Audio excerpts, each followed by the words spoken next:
Yebebusiafo nyina dwo amamakwa ba aha Oyerepa TV so no nsia kase bo ani aboabo no ayede besom dɔhwere ba ko a edi anim yi kaye ho Ghana nsem amanone nsem agodie mu nsem afei enigidie kase bo nyina eka ho a yede ebrɛw enwumrei ensem a etodwa no de edi mu akotini bi enese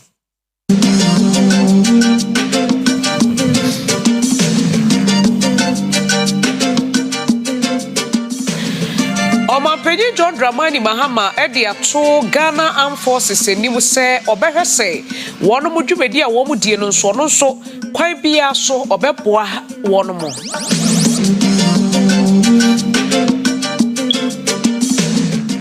Bokun sansemi yese ehun nsem akopie mu otufo asoye nene omanpenyi kire se obesa Kenya sansem no na tese wode otufo etu ho anamo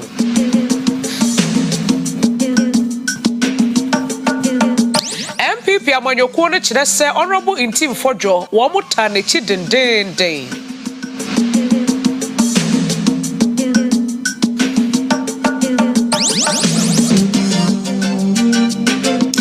Yebe konkrofo aman so arehosem a efri New York eba ekire se prebi akwakwoti ahwe ama enipa num afemu ahwere wono enkwa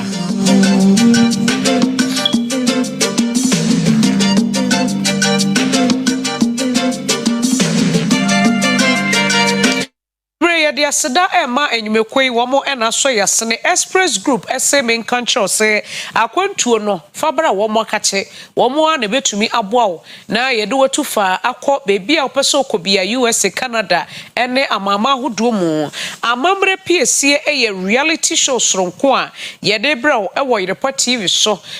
wo ya santini anwonani frafreni dagatini de hia no se woni mu amamre ene wamane bomodian bra na bekira obobre ewo dwumedie so beje wo forms 50 Ghana cedis pe ewo Oyerepa TV enasa Oyerepa FM ye dwuma mu hase ye na wo penchire mu foforo bia nso a number no 0591707983 Newman College Department of Nursing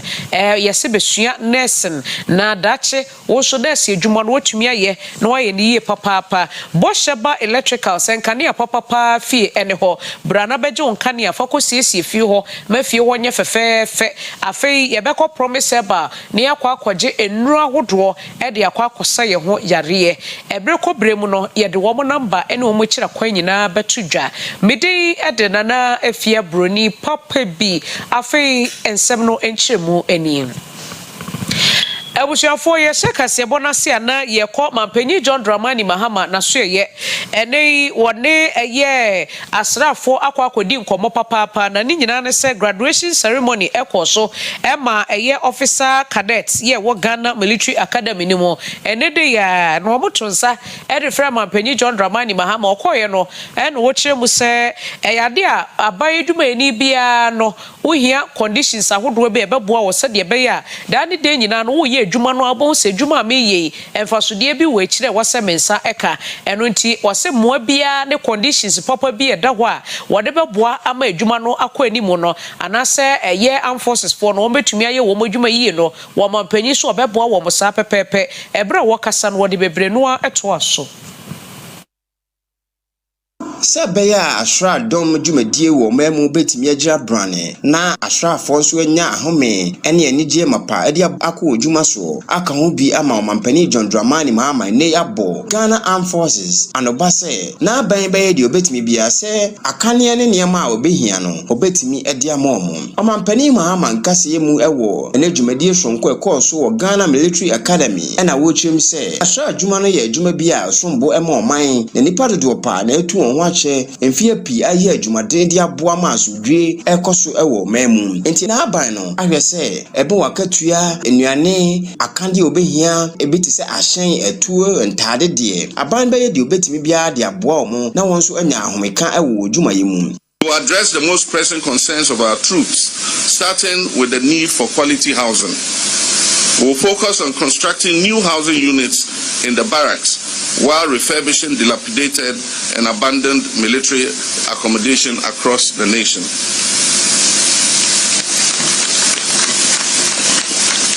We believe that no service personnel should have to endure substandard living conditions. In addition to improved accommodation in our barracks, we will establish the Armed Forces Home Ownership Scheme to provide officers and soldiers with the opportunity to own their own private homes.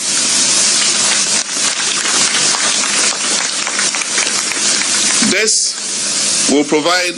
our military families with the comfort and security that they deserve. We'll prioritize the welfare of our troops and our civilian defense staff. Already the Ministry of Defense is working to fix the acute feeding challenges that we inherited from the previous administration. The strategy is three-pronged. First is providing emergency food supplies.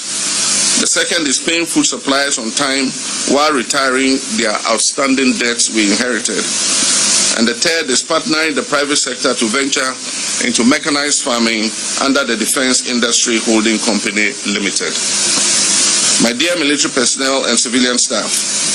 I am determined to systematically improve your conditions of service. DHOC will be one of our key planks in providing sustainable financing for the Ghana Armed Forces. Your sacrifices deserve recognition. For our retired personnel who have sacrificed so much for your nation, we ensure that your retirement benefits are paid promptly. Yada so ye gina omampanyi asoye ewo dwumedie we ase ene omampanyi kire se bokun sensem no eje ntre ha dodo afi kwade bebi eduru no ano ye den no onim se abaidada no apenso womo ede kwoto asante hene otufo se tutu anim ema womo ye senka wom betu wanamo na nei aban sesa ba eno nti saasem no obesa kwa akwanyane no ewo tufo asoye na woni otufo adwendwene ho ahwe kwan a wom befa so a wombe tumi ama asumdwie aba boko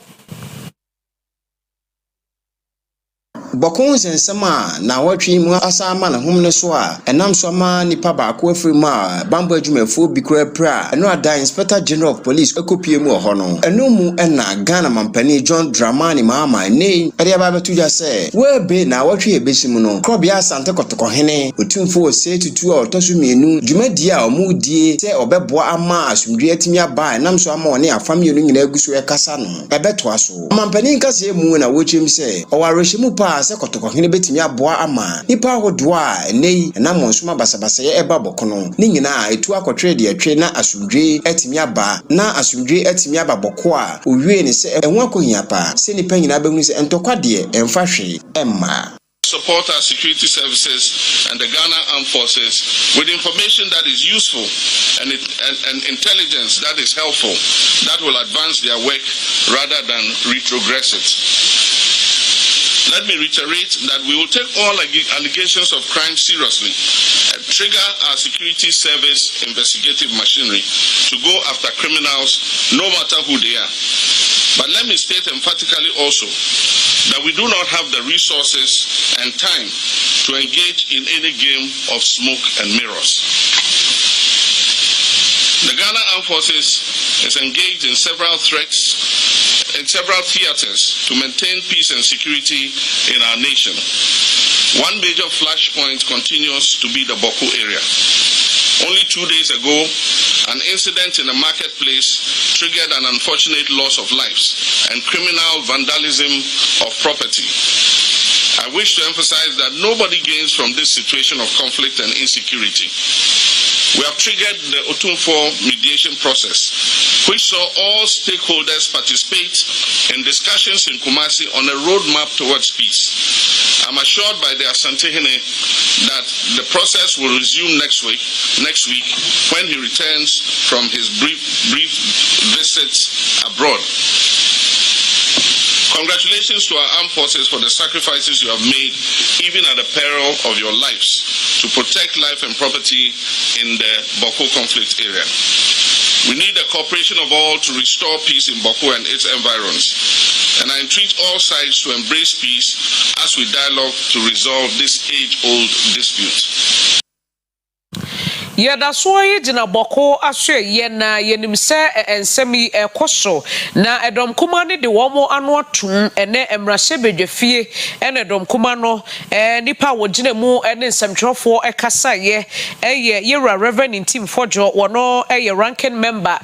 on Defense and Interior Committee na yera kire se no kwasam ne se boko ehya ase na ntisi na ye no fe sa ene afedie nipa kuma bem afedie tumi twa ede to mrahye bedwani fie aposifo adan nyina yetumi twagya to mu anachasa asem no ano ayede papa enu nti Reverend Team Fojo kire se aboy no sori waka na namon bia wo so otuo e ma sumdue ba no wonya ne sa pepepe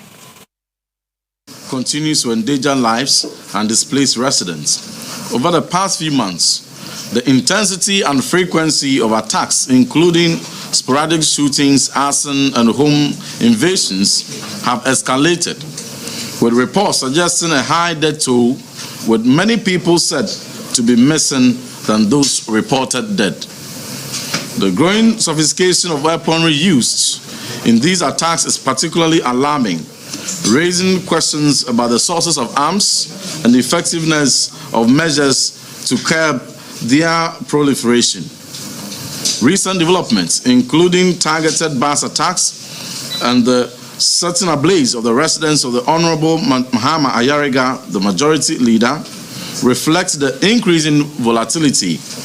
of the situation and the level of frustration among sections of the youth. The failure to de-escalate tensions leads to a cycle of reprisals, which, if unchecked, will further entrench insecurity in the area.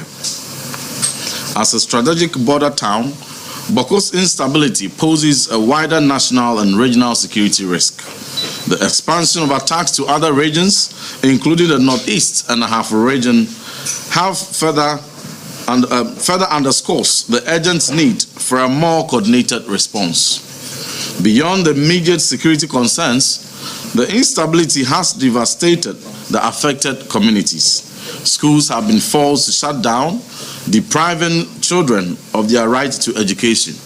while key institutions and businesses are fleeing the area due to safety concerns. Critical sectors such as education and healthcare are severely impacted, with teachers, nurses, and other professionals refusing postings to Boko for fear of their safety. The continued insecurity is gradually crippling essential services, worsening the plight of residents, and deepening the humanitarian crisis. It is evident that the current approach to addressing the conflict has not been sufficient to restore calm. The government must demonstrate greater urgency and decisiveness. The deteriorating situation in Boko is a national concern, and the government must take immediate action to prevent further escalation. The people of Boko deserve to live in peace and security, and we urge, as a minority caucus, the government to prioritize a sustainable resolution to the crisis before it spirals further out of control. Na yeto akase bono so a yebekaya na wotwetwe mu ene beto dwase Reverend Team Fojo e de ato dwase plane bi alande e wo Kotoka International Airport na eyemienu kra sa place yi bedru ye no yese sikabotene bi achese wo mo de agumu aba no money laundering eno wachi enruboni e friend se cocaine eno so bi wom na empanyimfo atwe Team Fojo atwe no ase wo meyi ne ho ano evidence e kra no wo famra na so papa chese won koda ena na wotwe mu beto dwase ena before wo mo bowura ne fie anka wo mo kwakire no se de be ya obeba be yi ne ho ano na nam so ma MPP enkura bataye no ewo emfimfini mantemu wo mo de ato dwa kire se wo mo ta Yeran Team Fojo echi dendenden nya de wo mo bepere ama amanfo bi etietia papa no ne fa hodie so Madam Dumeti propaganda could show for Sukacho of President Aswayi, a whooping 78 million Ghana citizens. On finding them, I could see Edmund, finding Marcosi, not for them propaganda. Babra Ghana from Safuina, or Ghana, Sir President John Dramani Mahama, if you want no one in the Mapagum one, us women development back only 15 million Ghana cedis. But for Sukachina say, Marco Sure 78 million Ghana cedis was Aman. No friend that could more by ya pictures of baby, videos of baby, and Ghana, but about you in an attempt to smear honorable Etim Fortuo. Now, you said that honorable Ofosukachi in his press conference, planning them flights on Gran Canaria, Rwanda and Obey, and so show me now, I said that on Yano. Then flight in Gran Canaria. Now flight or baby. When you're fought, we be change your way anytime. Or when you be more corner also need to go Gran Canaria. And show me United flight in Oba Besia, you may do so and February airport of your Wakomokono or San Gran Canaria. Baby may be at Wajatu when you there. What's in the Bonuga? Sika for Kwambon when your money long you may one of Okono. Now, you can say, one to some friend, honorable for your uncle. Let's say I ended that. NIB operatives was a mask under democratic dispensation.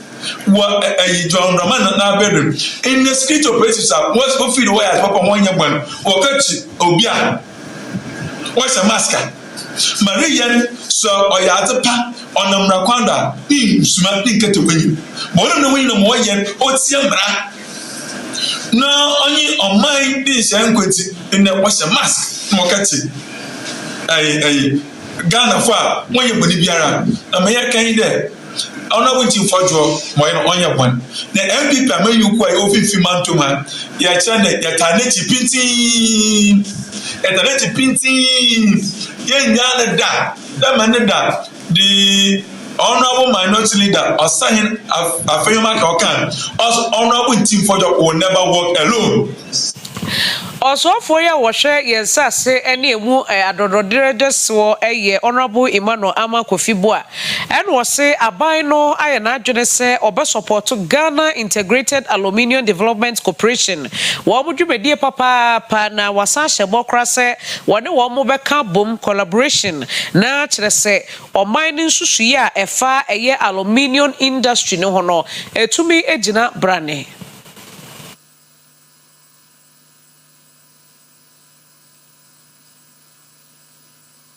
Oswafo da insem wenyina di ebra obo anan na okohwe Jadek dwumadi a omo edi ewo enkran head office no na woda na di se aban no beye de obetumi aye bia sebe na Ghana ba beye oman a obe baby a ye nademra anasa aluminium a ebega se oman Ghana ne di mu tintiman ochemu a ohaw ni apinisie ne emma asoye no dwumadi entumi enkoso no wabayi di obehwe ababa ne emam ama ekwan mu atene ama Jadek omdwumadi no atimi. Every government has talked a lot about a fully integrated aluminium industry. That is the key to unlocking all the things we need, create 60,000 jobs and everything. We've talked that and then we've gone. And the reason this is the case because there are two main things that must happen. We must get cheaper power. And then we must make sure that we really get cheap way of transporting this product, which is railways. We have to unlock these two problems. We can look back and say, well, we started very difficult time, but thanks to the support of the minister and his team, we have transformed this organization, and we are very proud of what we've been able to do together. My friends, I think if you listen to me and what I've said about Gaidek, it is exactly President Mohammed's dream. I want you to be assured that we want to make sure that we create an organization that is friendly, that is conducive, that allows every Ghanaian to feel free to work. Dr. Clement Abbas Apak was offered by the Chida was share young Monsieur and some so. Na you Edia to just say about Dano and this term education ebaye. Na we or more banonya say one be through an emom or mobile beshemu kenasa de beya. Ebe to me abwa amadishia akon kapa papa. What is some way to Jawabra na one more handing over ceremony. A science laboratory, yeah, 84, and I say 85 for one more now, one more Accra Girls Senior High School. Now, one more at the lab, one more CC and the Kamaye and Fefa, no one more handy over at the Ama School, no, and no software or Kokasaye, Ewasi. I want to commend the 84-85 Akosa Women Elite Group for such selfless service. It is not all the time that past students or former students remember their alma mater. For them to have taken an interest in the school and to have taken a particular interest in this lab clearly indicates their commitment to help foster and promote science, technology, engineering, and mathematics. As you all know, His Excellency John Dramani Mahama's government is prioritizing STEM education, and you have taken the lead. We also know that government alone cannot do it. So we want to call on other old boys and girls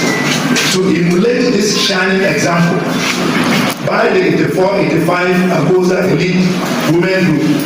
to do same in their various alma maters. Together,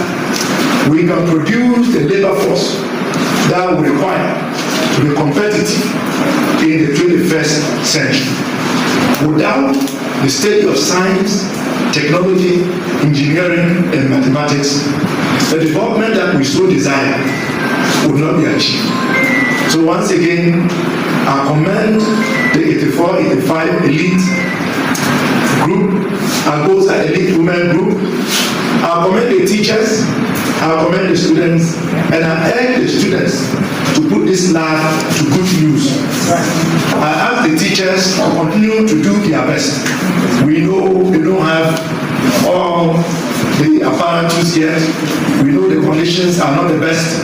but we know they are committed to helping us produce the leaders that we so much desire. So Ekua yefra womo se Coach Care Foundation ena womo ede enyeme bi akoma amache bare DA Junior High School anase DA Junior High School ne primary na enyema omde koye no learning materials enyema yede sua de womo chese eye bosumi atwemu no womo chese na Oyerepa kese yebo amane se ensobrani bi ato wo amache bare ho amafo dan so etutu school dan no mu niema nyina sesei enti womo hu ne sa no eno omse de bi enwomahua yade ehu hia enti se wonom akwa ohihia mu se ya na wo se wom so ekeka wom nsase ede koboa enu nti ne ma wonom etu sa anamo no Abosome ne na otwe ntemani na osubran bi esane wo amache bare nam so ama adan dodo na ebubu ya na suku adan kra eka ho eno aka ho bi ama Coach Care Foundation sofopani a oda Prayer Arena Ministries ewo Atafoa Prophet Williams J Eddie woni makoye schools ahudui aye na opani nkase mu wa bra ode nyemeyema schools ahudui na wochim se ohwe se Oyerepa TV 2 na mo bepie mu okrumo na asem na areho na se be ya suani adetwe betimi akoso enti na wakeka won saase a watimi de saa nyema na koma adesuafo ne se onye no mfa nsua de se be ya obetimi anya daachi ama wankasa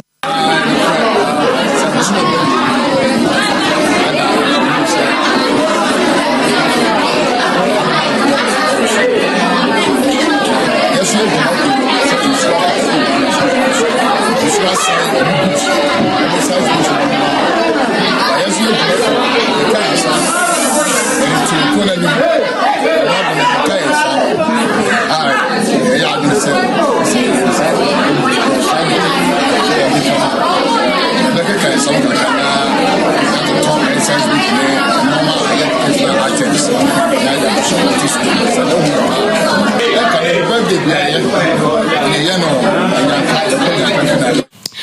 Abusuya ya to akase bono so ye kwasoa Akwele Magistrate Court ene wo mu kwatena se head worship ye ani adobo wono ene tena se na ni nyina ne se yese langas fo bi ama wo mo homene so pa ama abrantie bi efra Richard Kwavi ya wenye mfishie duasa enan afi Samuel Ochire wono so yenye mfishie duasa mienu enam langas dwumadi a wo mu die so ama wo mo akotwetwetwe se kan ne brantan bi a aposifo so a wo mo na ene court tena se no court kiremu a wo mo ko remand esanse your offense kese so obekura ne ma etisa ede akwakodi bone alice ni mienu die he ene wo se den yesom no esanse so koye DVL license or DVL na nya problem a ehwa na woko ne enso enim se yaton sase ewo fanko na ye odupon ho eno nti se your problem bi was ase ho a nka na ye odupon e frɛ ne mu nkanya na ya to pay ne be frɛ ko en police a the very documents a na ye odupon ayema no ekodu to pay ne mu a wo se e fake including lands commission documents a eden ewo yendimu. So I believe say eden otumfo odaroma wotia odehye mamingu eden ewa quantum bomoden na eden efre unia na de nya empa bibia eden ebetim dia sonjiaba and I'm here for Castle Aman bia na na wantimi nka biem because my life is in danger. Truly my life is in danger. Te bia na me kasai but say me wumpu na me so me mpa ebo ne say Castle Aman so de sorry na fa hundie den emla wo ensase so far the court proceedings many aje ho. We came to do the committals here. And then the court said, only the jurisdiction to grant someone a bail of a case. And you're on a better. So I'm most grateful. And like I said, I'm most grateful to the Kaswa Eastern Command, Ghana Police Service, and the prosecutors who came to court with me.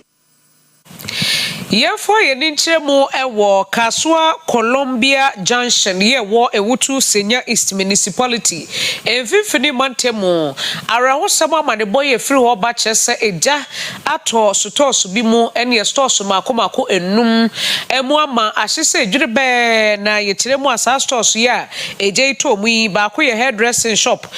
commercial bag shop na chese obi otonton bags ibie eno echi obi opempa mo ntade wono so ne shop eja tomu en wo mo so a wo mo ye tire ene sa ne ma keka ho no wo mo so de etomu na adehye wo ho no chese emrante wo ho kra na beboa ya wo mo tumi dumu dane eja ne ntem kente sa kebehye a kire de ahye kra wo fi be 732 to 8 no ene me nya ko se container bi ye container no e bi hye emi de mi ka me ba so a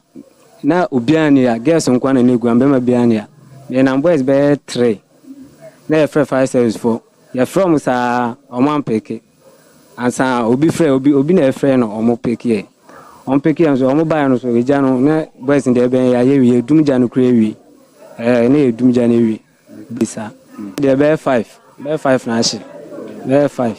bosu ba ko na fridge ni bibia drinks ni nyama and the market drinks ni nyama be bre ya say scan there ni boni the best and because containers 5 na ni na nyama wo ebi machines o mo de pamenta na nyama nya wo ti anu ya sha sa de aban bim kakra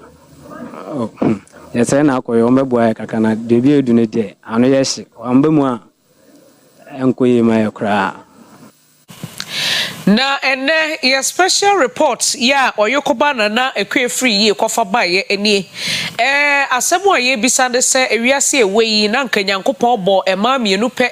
ema ya wo bo ye eye oba eba na mpaso agora wonimu di ye papa woja ne se wonyi skills ahodo a wo beyi ni nyina ma wankasa wo be ma woni beje wo pa bo sampa wo ba me ne tie no wo ye kama afi wo ba ya wo toso mienu eye oba wono mpaso agora wonimu di na emomeduane de woye aduane na esofo mo na pai otimi ye aduane na chese amafo wo mo tie cheche nyina tie aduane ne center tie aduane ne nka na wudi nso a wo sampa aduane na medie sa ma mienui bema emu de he ena nka befa yemfa de se ma mienu we pe ena wo mo asase so ntie emu de he ena woni beje ho pa sa obefa no aware no na duma brantie ni ti se me aduane de and say no lie aduane kwa de nka part of abrabo ho wonya bia ni wadi bo ba de to extend say aware kra ansa na be ware be ma kra no wo hwe enyoma bi to essence oba won chen sine bi a ono ba ye enyoma bi etimi ekenya wo e ma the end of the won say no wani achi nti no empaso de at least be ma wo yi 100 kra na wo benya mu 99 ana ne ji empaso more than aduane le ze be kwa koto wi abantene di me pede o ya de wo mpaso nya de wo da wo tim tisetim aduo o ba de se be ma de wo hia o ba wasoro bodogi sa ade o ye o na nya na de bia wote ho na pressure me ko na betena ho ma pressure ko se wo ja no ko ne be na pa ba biti me pede o mpaso nti na pe mpaso me ye bachelor boy me di do abantene na me kra me nya ma ze mpaso na me di jo dabi mpaso de labe me po ba no na ye na se me preduasa na wo fo ba me nche na ye do ma me ni a na want ma nya momoni do ne adani yesu na wo fo ba nche a adani kama because ubulu wa fo ba kama obani sa no bo aro sa no bo sa no friends say unu mpaso agudie na num sa no ma enkwa wade enkwa wade ene enka won me fa de ne sa no bo eja de unu mpaso adwuma no obo adwuma mpaso ye nti na pe mpaso ese mpaso de wa ede se duane bia mpaso de ede se duane bia na oba so dona duane de sa abonte credit wa abonte tempaso de wo wani tua na say aduane yidi akoyem waja say ade a reho na ya ne say be ma wode wadanfofo be di otia ba fi na wo yira ye aduane na bia wo invite wo namfo na mo bedi na modi na enye de o spread it o kwa obeka koka o na yire kwa na aduane nye de enye de eno ye ne muguase dan say de onim paso adwuma ye ene de ye minini mienu ntam asem se wonim na wonye ne ye kwa metima ye metima kire no se bia ye ne sei but aduane ne de wonim ya eno no de enye kra oba wo aduane ye be de ka fa do ya de won paso ye nti na mpaso me be be timi no aduane all right etimi say no ka e fa aduane no an nyumasie ne dem siesie dia come your best etino empamu no so no eno ne the main idea e de enkura e ba wiase na ema enigye anasa awale ne kambu mu no etimu up because enemu asem no e spiritual year oba ne be ma dikita ho mpamu a omo ho ma ye bako ya kan ya mpa se wiase obia ne ne a ope ebi se ope ne a ya ade wo mpa so ebi so se ope ne a ono so anim aduane noa se de ode na danfofo be fi a oba no enwu enu aduane nwu nanim ase wo so wo be ma wo hwe me de he na ope ayukro ba na etwa free ene me din enti mmemma ne bebre minim de director Henry ono opede minimara mission wa wono no empade ne behia no achen aduane de no and what you was so pe aduane na chese empa ne de won pen sa aduane no a enti abusua ye nyina we so na yentwa ehomra ye ba agudie mu nsem ene enigide kasebo amano ne nsem ni nyina ye de beto so amamo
Abusuafo yesan emama kwa abraso ensemo ayaboa no se agudie mu nsem yede dan mo ewo kase bone so ene enwumre yebekọ honorable Neil Antevandapoe na so wakasa ede afa the Black Stars of Ghana ehun honorable Kofi Adams ene okohe division 1 game wakasa ede afa ho na afa Black Stars nsensem no de na no ede atum Ghana Premier League matches eba so weekend coaches no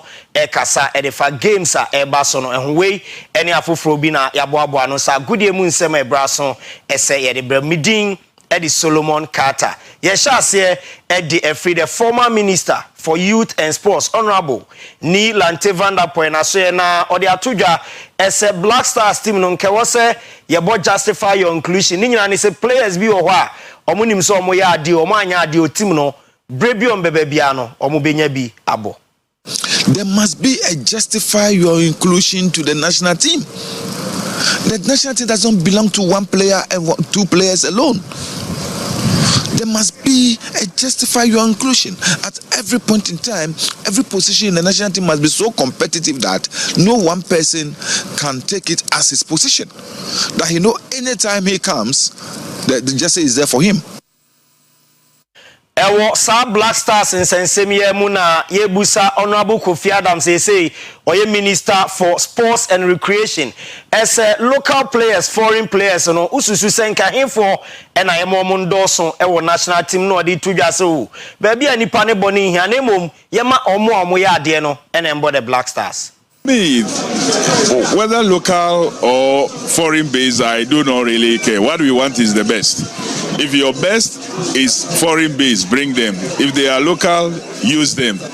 If they are local and they have the talent, they have the skills, train them. Let them reach the standard that you want. That's all. So we're going to make sure we invest in all facets. I'm not fixated on local or foreign. I'm not fixated about that. What we want is to make sure that whatever material you have, train and pick the best. And let the best represent the country. That's all that I look for. Yeah, that's why Honorable Kofi Adams na so ene ewo Hohoi Sports Stadium okohia tram the visa any Hohoi United game on boy ewo Division 1 mo si Division 1 no na nko nim say ko form so game no okohia no ewo so pa na eyempo e de chen Ghana Premier League matches no bi. Well, it's been a good game. You know, I was watching the game with the assistant coach of the senior national team, John Painter, and he's been a player and a coach before. So he was kind of like running comments as the game went on the first half. And we are impressed with the quality of play. Indeed, it looks like the Division 1 competition looks very healthy and quite interesting than sometimes when you watch the Premier. I've watched some of the Premier clubs play and I've watched this Division 1 match here and I really enjoyed it, the quality of play. Ye Honorable Kofi Adams aswe na yako Ghana Premier League ni mu bibia ni Gold Stars say league no omo pese omo je edisi omo nice weekendi omo ne Young Apostles na ebo Frempo Manso head coach o se ba bia league no edru no ene mamu ahyase ye dene e de ma teams no so omo de omo guso a konkoden so mbeje de esi omo nice so. I think preparation as usual. We've been training week in week out and except so now we are getting to the tail end of the league, and so I'm at Anyama. Yes, we are feeling the heat no kakra because of the title, and for me, I think the training has been good. I think and it's going on well. Coach, 8 matches to go, 5 home matches, 3 away matches. How do you see your chances of winning the league? Well, I think it's not about being home or away. Matches in so one directly back or crampo a bit more so the title. And maybe a drone is like, I will be teams are vie for the title. We mistake back, you cannot come back again. So that is what we are guarding against. So for us, you treat every match like say a bit more changing destiny. So for us, I think Young Apostles, yes, we will position. over Casa or maybe Modano a walkover patch. The side that if you underrate them, we'll pay for it. So for us, we'll go all out and try to take the 3 points. Yerin Semno Ewo Pando Heart of Lions any Brekum Chelsea matcha and also Ebaso Nyame Adoma Kwesiada Bashir Hayford a head coach Edema Pando Heart of Lions or sini team no are you ready for Brekum Chelsea game no? Well, normal. As we have been preparing for all the matches this season, after each match we prepare for the next match. So the next match is Brekum. As we prepare for the other matches, the same thing that we are doing. There's nothing extraordinary. So we are prepared for the match. Well, it's a worry that we have played 3 games and we have not won. I think we have drawn 1 and lost 2, which is not a good result at all. That is why we want to guide against. But at the same time, we are privy of our points that is making us lie on the top of the third at the top of the league table. Aha, ena yede agudie mu nsem AC e Kase Boni so ye dane ye ho ye ba eni gide nsem ebeto aso e frame Solomon Carter.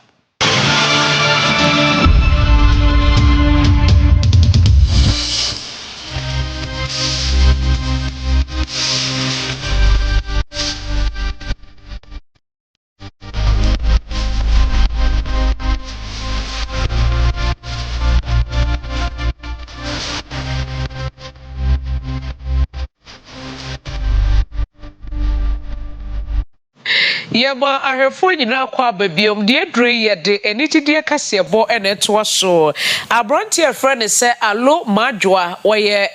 dancer na chese wosapa na akọ TikTok ne so a wodi akotene wo ho nso so anopai enidide adwumedie mu na wodi tudwa kire se ne nyankopon si ball no nti no ne yobia ene se ne ositie ntim enipa bebre di nechi a wo mope no na safo na epe no no enyema na emom mema gegefo no obi ehu na neni gine ho epese wone ne da esebi efa ne to na yentie ni nsem no ebi enkofo wo de ba mi bi sample enkofo ediesusu da say you could be a gay. Okay, me dey menti be that there, but a woman due to sending a message me looks na to da bit me send you DM na like ono be this uncle ono be the blocks here cause ono din komo be like about it say oh bema o kan for no yonko bema so we a nice boy me we am me see you know me management kwa wo mo be block your grand son ma be hu message yeah. Don't you think say looks no any odin ntina ma sa advances ni ba? Oh, I don't think so cause me dey na brand me dey adwuma ntina mama yes looks win and enya me pay from oma me ni omo ye adwuma no their management never comes on sometimes what artists now also won't you know because I've been there before so we needed a new face. I the man phone so okay he's still there but it's in a new look ni yeah and even this year I'll be coming up with a new look so okay yeah.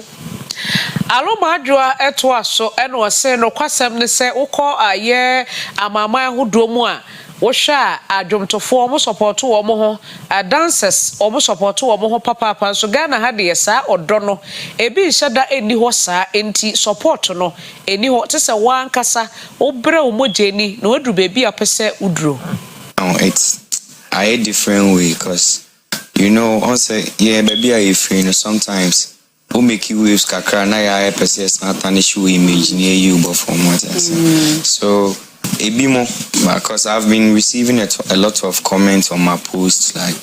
and minim ni pro this time ni by the moment you twist a bit yes work na say yeah and I want to say something on your TV stations Ghanaians should support their own because I was on tour on South Africa a week ago. You won't see people commenting negative things. They are always projecting their people there, say, oh, for South Africa, like he's doing it. And talent na media and we are here to make people happy, to change lives. Inti sa nipa na yes some more lives na mo amusa etwa mo attack here, which is too bad. Inti ha inti yes mo Ghana for me support ya idea. Inti what do we have to remember? So how do you handle criticisms and it's say negative comments about Emma will feel say Aloma jo ande kwakra mu no wakire se ade aya na etete ne pa ye negative comments se nkrofo etwerotwero nsemmone efa ne ho se no de wo hu a ya na ontumi kra. Easy. Sometimes it gets to me because me nipa. I want to prove them say I was doing this thing for people to like to change lives. And apart from that, so can a responsibility say be many penny aji. Bas Afia Koye or time be. Yeah, because man fan your chrono bona man ba so ambe robi anji usikade. Me ye jumana me survive here. Appreciate it. Cause last time we be commenting say minja asana me mpe juma. And me busa and say no what a company. Obeti me afa me jumana we should think. Cause yes we in the party say sometimes it gets to me by my management. I'm on penny mommy and reply yeah no one.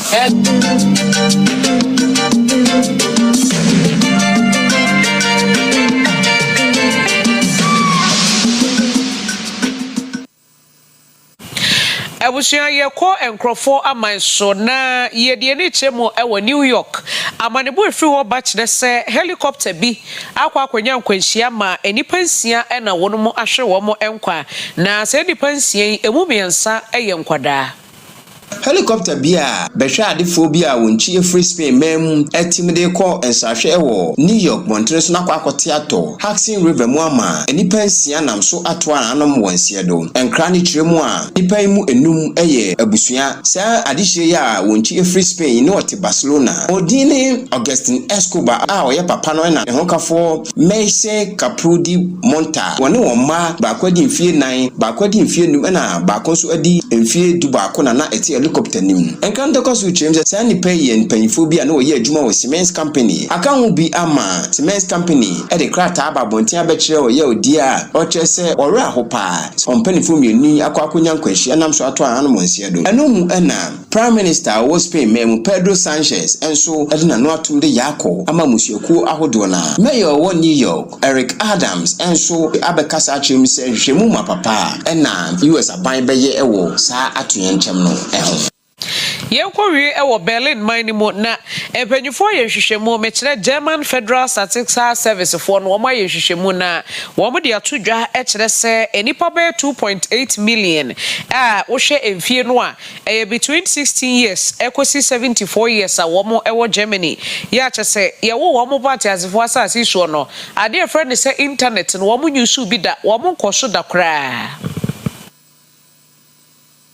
Enjemu a German Federal Statistical Office aye edi ababa tudwa se obepiem o German memo a enipa ohamu chichemu ennan o German memo na onfa internet enne dwuma bia wo manim enkra ne chiremu a enipa no ye million mienu achipon wotwe on de onfa internet enne hwe saa semi babeto odwa no na European Union penifon so edika tu ho na mo achiremu se amadodo bi enso ewo Europe montre so a enya ade a odi internet eye hwe na saa man de no edika ye Croatia eno nipa ohamu chichemu du 9 na Greece etoso a Greece so de ne ye ohamu chichemu du baako oman a na nemu adihye de internet di dwuma pa eko ema Netherlands ene Sweden man na ehonom nipa wonu ohamu chichemu baako pe na onfa internet enya hwe ewo saa amanim na German man ochiremu a nipa na onfa internet enya hwe no wonfie ni fridu sia ekopem aduaso ennan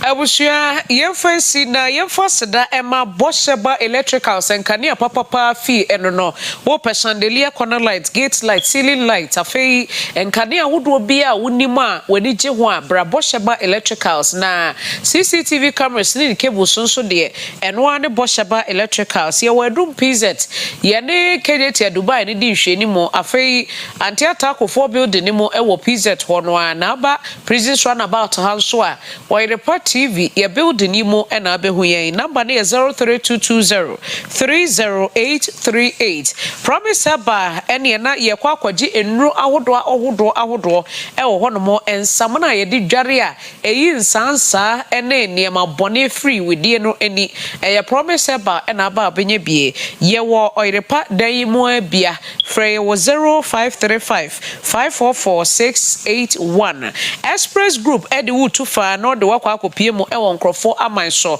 ye de wo ko Canada USA UK Australia Germany eni amama nkaya hodo a wani je wo se obekọ eno nti kwa na wono emu asafo labor runabout ewo asantema kumase ena wo ko nkranso a eye kaneshi first light wono a obehu wo mo je number yi na ne wo mo eni enkomo 0555550067 amamre piesie eye reality show soronko ye de ebre wo wudi mu de ewo amamre ene amane ho emfa ho de kasa bi a wo ka asante frafra sesala anwona aigbe kasa bi a wo ka bia no de hia ne se unim ukrom amamre ene emu amane emu aduane ne niema bia fa ho begim bi bekere obobre na ade nkunimu a ye wachade a ye de ema wo forms no 50 Ghana cedis pe ewo Oyerepa ye front desk ha no mu sei anafre na ginchiremu 0591707983 Newman College Department of Nursing Eton Safro wamo ye BSc Nursing top up for RGN Diploma Nursing Certificate in Nursing afei Registered Assistant Clinicals and a Diploma in Nursing na Ghana Tertiary Education age womo atum Nursing and Midwifery Council age womo atum womo de University for Development Studies and a kabomo ewo tamale atese womo boy dwuma na sukuu no ankasa de ewo asantema atwema techima kumase womo ben kwada so fra womo ahome so 0574 661-117 na ene womo eni enkomo ewusuafo aha ana kasebo no yedi esie midi ede nana Afia Broni papa bi yadamase ema mu nyina mo eni hwa adehye